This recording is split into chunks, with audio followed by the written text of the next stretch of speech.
तो हेलो दोस्तों, welcome to my YouTube channel. आज हम लोग बात करेंगे साइरस के बारे में, सल्फेट रिमूवल सिस्टम के बारे में। लेकिन उससे पहले अगर आपने मेरे चैनल को सब्सक्राइब नहीं किया है तो प्लीज़ मेरे चैनल को सब्सक्राइब करें, वीडियो को लाइक शेयर कमेंट करना ना भूलें। जैसा कि आप देख सकते हैं, ये स्प्रे पॉन्ड है। जो हमारा स्प्रे वाटर होता है या स्प्रे इंफ्लुएंट होता है वो इसमें आकर स्टोर होता है स्प्रे पॉन्ड में। यहाँ पे स्टोर होता है। फिर उसके बाद से ये पंप के थ्रू, ये पंप चल रहे हैं हमारे, जो फीड पंप कह सकते हैं, स्प्रे पॉन्ड पे लगे हुए हैं। वो इस पंप के थ्रू हम इसको एसआरएस सिस्टम पे भेजते हैं या सल्फेट रिमूवल प्लांट पे इसे भेजते हैं सल्फेट रिमूव करने के लिए। ये है हमारा कलेक्शन टैंक, एसआरएस सिस्टम का कलेक्शन टैंक या कहें सल्फेट रिमूवल सिस्टम का कलेक्शन टैंक। देख सकते हैं आप, सल्फेट वाटर आ रहा है इसमें और फ्लो भी थोड़ी देर बाद ये बढ़ जाएगा। फ्लो लाइन लंबी है जिसकी वजह से कम फ्लो शो कर रहा है। फिर यहाँ पे हमारा आप देख सकते हैं फीड पंप लगे हुए हैं। कलेक्शन टैंक पे 2 पंप लगे हुए हैं। इस पंप के थ्रू ये कलेक्शन टैंक का जो एसआरएस का जो वाटर होता है या इन्फ्लुएंट होता है उसे हम पंप के थ्रू, ये आपका फ्लैश मिक्सचर है, आप देख सकते हैं फ्लैश मिक्सचर, इसमें भेजा जाता है फ्लैश मिक्सचर में। उसके बाद फ्लैश मिक्सचर से ट्यूब सेक्टर में जाता है। ये डोजिंग टैंक है, लाइम डोजिंग टैंक, जो इस वाटर में यूज होते हैं या इन्फ्लुएंट में यूज होते हैं। जो आपका एसआरएस का इन्फ्लुएंट होता है उसमें ये लाइम प्रिपरेशन टैंक कह लें, लाइम डोजिंग टैंक कह लें। तो ये 2 टैंक लगे हुए हैं, एक लाइम प्रिपरेशन है, एक लाइम डोजिंग है। लाइम प्रिपरेशन का मतलब ये कि लाइम ऐड होता है ये, और जो उसमें एजिटेटर लगे होते हैं वो उसको मिक्स करते हैं वाटर के साथ में।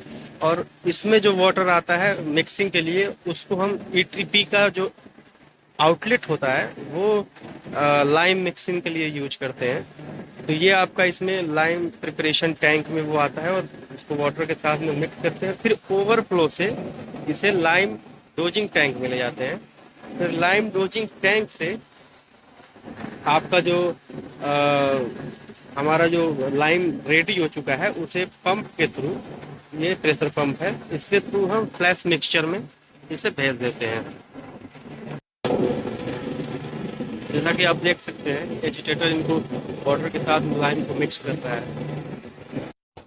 ये आपका फ्लैश मिक्सचर है जिसमें लाइम ऐड किया जा रहा है और सल्फेट इन्फ्लुएंट है इसमें। इसमें एयर भी प्रोवाइड करी जाती है। ये आप जो टैंक देख रहे हैं, जो 2 टैंक हैं, ये डोजिंग टैंक है। ऊपर एजिटेटर लगे हुए हैं इनमें। एक में मैग्ना फ्लॉक यूज होता है और एक फिलहाल के लिए खाली है। ये टैप से आपका मैग्ना फ्लॉक निकल रहा है, आप देख सकते हैं। इसमें एयर प्रोवाइड क्यों करी जाती है? एयर प्रोवाइड इस वजह से करी जाती है इक्वलाइजेशन के लिए। मतलब कि जो हम केमिकल ऐड कर रहे हैं फ्लैश मिक्सचर में वो अच्छी तरीके से इक्वलाइज हो सके, मतलब मिक्स हो सके। और इसमें गेयर भी लगे होते हैं एजिटेटर, क्योंकि नीचे सेटलिंग ना होने पाए। नीचे जो अगर आपका जो केमिकल है वो बैठ जाएगा तो फिर वर्किंग अच्छे से नहीं करेगा। तो एक तरीके से कह लें ये भी मिक्सिंग का ही काम करता है। ये आपका फ्लैश मिक्सचर हो गया, इसकी वर्किंग हो गई। फ्लैश मिक्सचर में जो लाइम ऐड किया जाता है, लाइम का आप जानते हैं कि 2 प्रॉपर्टीज होती है। पहली प्रॉपर्टी ये होती है कि पहली चीज़ तो वो पीएच सही करता है और हमारे स्प्रे का जो पीएच होता है वो 6.5 के करीब होता है, तो पीएच सही करता है। दूसरी प्रॉपर्टी उसकी होती है वो पानी को फाड़ने का भी काम करता है। जब आपका पानी फटेगा तभी उससे सल्फेट अलग हो पाएगा। तो सल्फेट अलग होता है, उसके बाद से जो इसमें मैग्ना फ्लॉक की डोजिंग हो रही है वो उस सल्फेट को मैग्ना फ्लॉक अपने साथ में लाता है और जुड़ के एक फ्लॉक्स क्रिएट करते हैं, छोटे छोटे फ्लॉक्स बना लेते हैं जिससे कि उनकी सेटलिंग ट्यूब सेटलर में आसानी से हो सके, जहाँ से आपका फ्लैश मिक्सचर ओवरफ्लो होता है। ये है फ्लैश मिक्सचर ओवरफ्लो हो रहा है। उसके बाद ये ओवरफ्लो होकर ट्यूब सेटलर में जाता है। ये आपका फ्लैश मिक्सचर ओवरफ्लो होके ये आपके ट्यूब शटलर में आ रहा है। ये ट्यूब शटलर है, इसे हम ट्यूब शटलर बोलते हैं।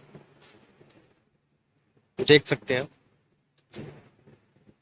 अब ट्यूब सेटलर में क्या होता है कि ट्यूब सेटलर में जैसे कि आपको नाम से लग रहा है कि इसमें ट्यूब टाइप की मीडिया यूज होती है। और सेटलर से आप समझ सकते हैं कि सेटलिंग के हम प्रोसेस में बात कर रहे हैं। तो ये आपका ओवरफ्लो होके फ्लैश मिक्सचर हमारा ट्यूब सेटलर में आया। अब ट्यूब सेटलर में सबसे पहले जो फ्लैश मिक्सचर का ओवरफ्लो है वो नीचे को जाता है। नीचे आपके ट्यूब मीडिया लगी होती हैं, मतलब प्लास्टिक मीडिया कह लें, कोन टाइप की मीडिया इसमें लगी होती हैं, पूरे ट्यूब सेटलर में लगी होती हैं। तो ये आपका फ्लैश मिक्सचर ओवरफ्लो होके नीचे को जाता है। और ये फ्लैश मिक्सचर का जो इन्फ्लुएंट है वो नीचे जो उसमें मैग्ना फ्लॉक ने फ्लॉक्स क्रिएट कर रखे हैं सल्फेट के, वो धीरे धीरे नीचे को सेटल्ड हो जाता है।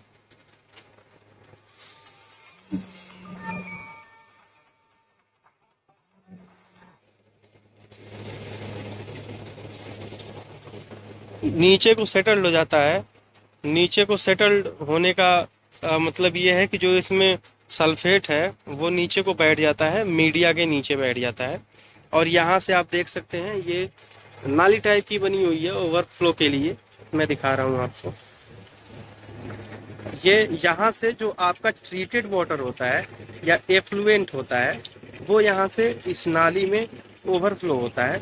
और ओवरफ्लो होके ये देख सकते हैं, ये ओवरफ्लो हो रहा है। और ये ट्रीटेड वाटर है, ये ओवरफ्लो होके आपका आउटलेट की पाइप लगी होती है, ये ओवरफ्लो हो रहा है, आप देख सकते हैं। ये आपका ईटीपी के कलेक्शन या इक्वलाइजेशन टैंक में जाता है, जिसमें कि पीएच इस आउटलेट में एसआरएस के आउटलेट में पीएच हाई होता है, क्योंकि लाइम डोजिंग का जो प्रोसेस है वो हमें हाई रखना पड़ता है, तभी हमारा जो सल्फेट है वो नीचे को सेटल्ड हो पाएगा। क्योंकि अगर वाटर आपका या इन्फ्लुएंट फटेगा नहीं तो उससे सल्फेट अलग नहीं हो पाएगा। तो ये नीचे को सेटल हो जाता है। और हमारा हाई पीएच का वाटर जो है हम इसे इक्वलाइजेशन में लेते हैं। इक्वलाइजेशन में ये बेनिफिशियल होता है क्योंकि हमें पीएच मेंटेन करना ही पड़ता है ईटीपी के इन्फ्लुएंट का। तो हम क्या करते हैं, इसी के आउटलेट से पीएच मेंटेन कर लेते हैं। PH as per requirement maintain करते हैं, जैसा कि हमें रिक्वायर होता है। तो शुगर इंडस्ट्रीज में रिक्वायरमेंट हमारी चेंज होती रहती है, जैसे कि प्राइमरी के बेस पे हो जाता है। अगर प्राइमरी का पीएच कम है तो हमें इक्वलाइजेशन में बढ़ाना पड़ता है पीएच। तो इस बेस पे हम इसका अपना आउटलेट उस इक्वलाइजेशन टैंक में भेज लेते हैं। और इक्वलाइजेशन टैंक से हम उसे रीट्रीट करते हैं, मतलब कि हम उसे प्राइमरी के थ्रू एरेशन में ले लेते हैं और फिर हमारा वो ईटीपी के एफ्लुएंट के साथ में लैगून में चला जाता है। अब बात करते हैं ट्यूब सेटलर की। ट्यूब सेटलर में जो हमारा ड्रेन, हम ट्यूब सेटलर को हमें ड्रेन भी करना पड़ता है, क्योंकि इसी में जो आपका सल्फेट अलग होता है वो इसी के मीडिया में बैठता है। नीचे जो प्लास्टिक मीडिया लगी होती हैं वो नीचे इसके नीचे सेटल्ड होता है। और फिर जब वो सेटल्ड हो जाता है नीचे तो हम ट्यूब सेटलर को ड्रेन कर लेते हैं, जिससे कि ये आप देख सकते हैं ये है ट्यूब सेटलर ड्राइंग बेड या स्लश ड्राइंग बेड कह लें ट्यूब सेटलर का या एसआरएस का। तो इसमें ये हो जाता है ड्रेन।